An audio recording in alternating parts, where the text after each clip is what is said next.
morning, grade 8 learners. I am your science teacher, Mamuela of Tataoyan National High School. How are you feeling today? Great! I hope you are all doing fine. In your grade 7 science class, we studied how to classify substances into elements and compounds, mixtures into homogeneous and heterogeneous. Now, in this quarter, we are going to explore the magical world of chemistry. Are you ready? Let's begin!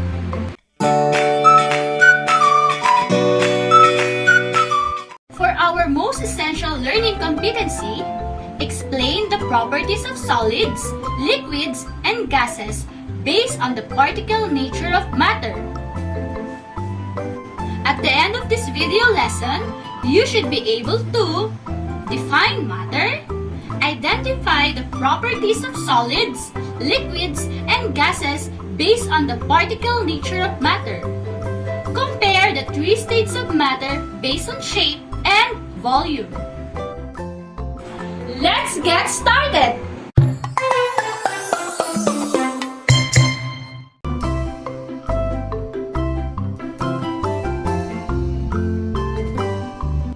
Describe what I have just done. What do you think are those? These things are examples of matter. Matter is anything that has mass and volume. Consider the food I ate. It takes a portion of space when you put it on the table. This food occupies space. When you pour water in a glass, the water occupies space inside the glass. The air I inhaled is an example of gas. When you blow air inside a balloon, the balloon inflates. This means that the air takes up space inside the balloon. Matter occupies space. Volume is the space occupied by an object. Try lifting up your book. Then try lifting the chair you are sitting on. Which is heavier? The chair is heavier than the book because it contains more mass. Mass is a measurement of how much is in an object. Matter has mass.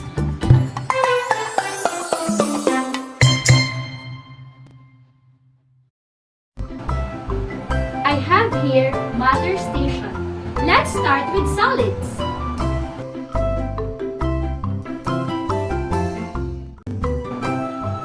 Now for our liquid station.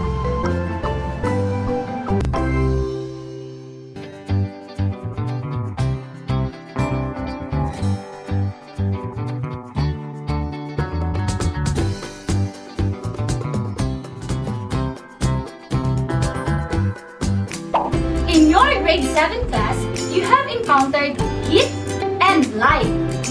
Are they examples of matter? Do they occupy space? Do they have mass? Right! Heat and light are not examples of matter.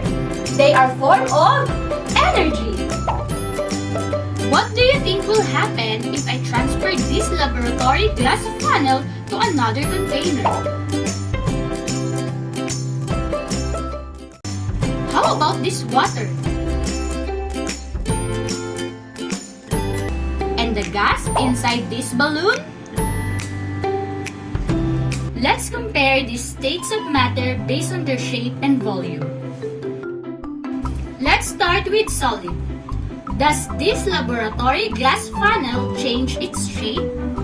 Its volume? Does it stay the same?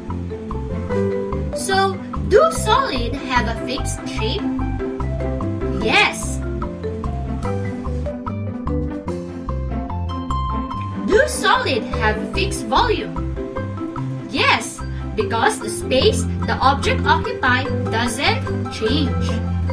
We can calculate that volume using Archimedes' liquid displacement technique to be further discussed on the next video. Rigid or fluid? It is rigid. They don't flow. Now let's go to liquids. I've taken this water in this beaker. There's 100 milliliters of water. Now let's transfer this water into another container. And to another. You look carefully what happens to the volume and shape of the liquid. As you can see, it's 100 milliliters. And that's exactly the original volume. What is the conclusion on our experiment? Right, it has a fixed volume all the way through, but they do not have fixed shape. Next, are liquids rigid or fluid? Correct. Fluid means it can flow easily, as you can see. So, it is fluid. The air inside this balloon, if I transfer this air to another balloon, what will happen to its shape and volume? Does it stay the same? No. The air inside this occupies space. Thus, we are able to inflate this. Air also adds mass to the balloons. Hence, the air inside the balloons is considered matter. When you inflate or deflate, its shape changes because air is a gas. Is it rigid or fluid? Yes, it flows easily just like liquids. So, if gases are odorless, colorless, and tasteless, why does LPG smell? The answer? LPG gas has odor. Why? Because it is to alert the users about the leak. Matter is made up of particles. It exists in these states, namely solid, liquid, and gas. The states of matter are the physical form in which a substance can exist. The different states of matter are due to the matter of different arrangement of particles of matter. Based on your observations, you have described some characteristics of matter. As you were observing each sample of matter in the activity, you were focusing on particular characteristics. These characteristics that describe a sample of matter are called properties. Properties refers to the characteristics that describes a sample of matter. Some properties of matter are density, compressibility, shape, viscosity, fluidity, size, weight, texture, color, hardness, electrical conductivity. Here is the table summarizing the characteristics of solids, liquids, and gases. In solid state, the particles of matter are very close to each other. The solid particles hold each other very tightly because of the strong force of attraction between them. As a result, solids have a definite shape and volume.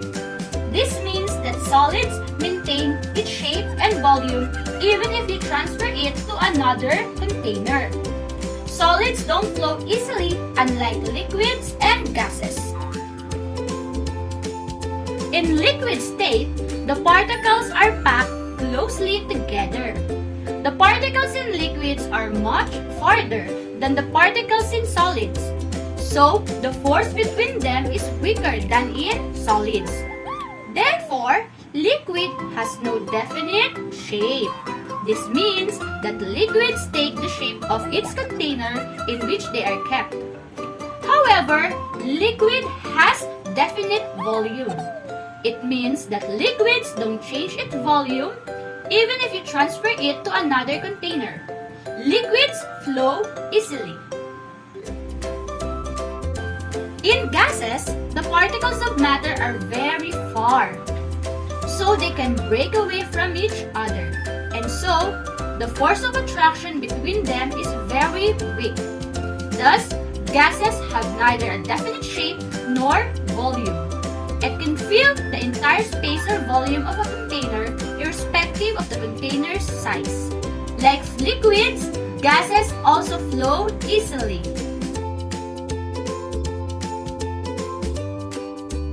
Variety in matter can be traced to the nature of particles composing them.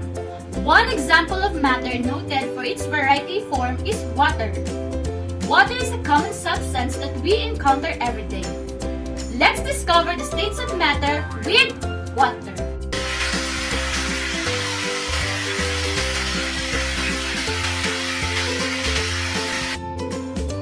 The iceberg, the ocean water, and the vapor in the sky are all considered matter, but they are in different states. So, what is the importance of understanding the particle of matter in our daily life? Just like the forces in solids, if we are closer together, we are stronger. But if we are farther, then we become weaker. We can do amazing things together. Of course, because of COVID-19 restrictions, I am just talking figuratively. I have prepared here questions to evaluate your learning. Don't worry, you can always post this video if you need more time.